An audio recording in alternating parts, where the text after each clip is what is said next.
Chicos, voy a explicar la primera parte de este problema que tuve un inconveniente con la aplicación y no la grabó, así que lo voy a grabar ahora para que lo tengan presente.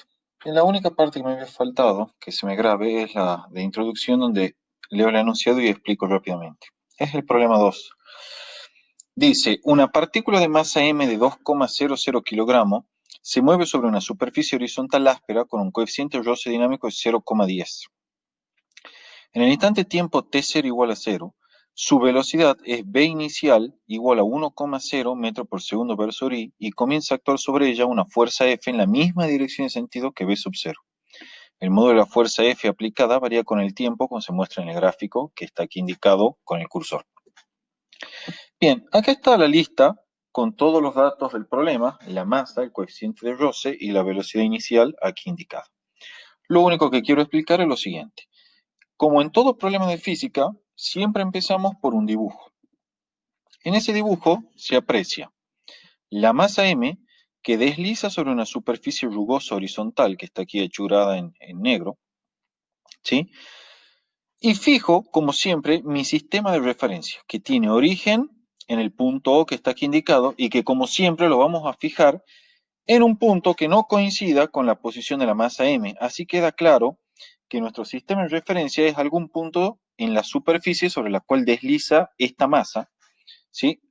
Y no es, en cambio, la masa en sí misma, que en general es un observador no inercial.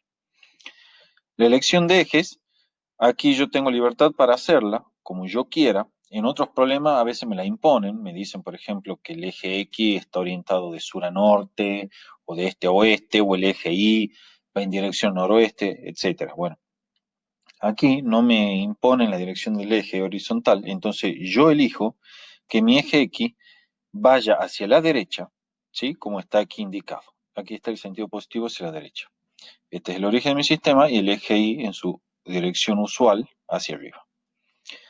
El enunciado también dice que la velocidad de la partícula al inicio es 1,0 metros por segundo versor Y. Recuerden esta notación. Este numerito que está aquí, los 1,0 metros por segundo, son, o es mejor dicho, la componente en X del vector velocidad inicial. Y como es la componente en X, va a acompañar el versor Y. Y como esta componente es positiva, entonces el vector velocidad inicial, cuando lo grafique, apunta en el sentido positivo de las X. ¿Sí?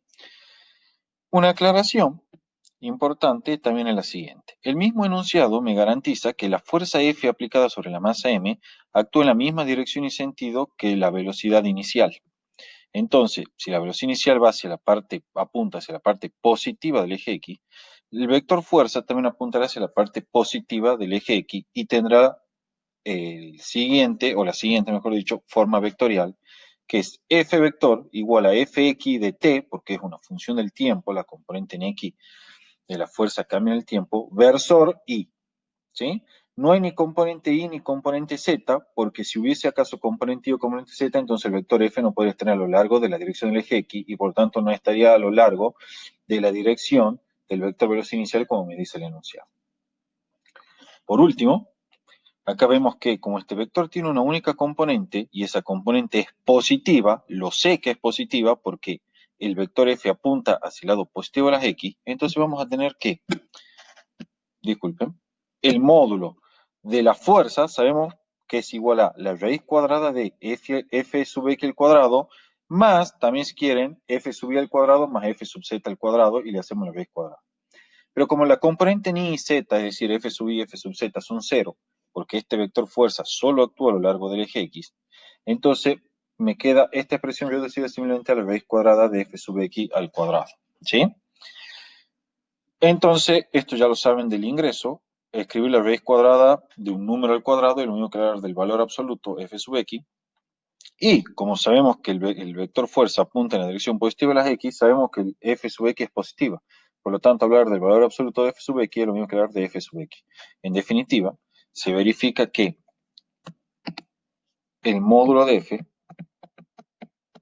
coincide con la componente en x de la fuerza F. Entonces esa sustitución la hice acá. como el módulo de la fuerza F coincide con su componente, entonces escribir F sub X de T versor Y es lo mismo que escribir el módulo del vector fuerza versor Y.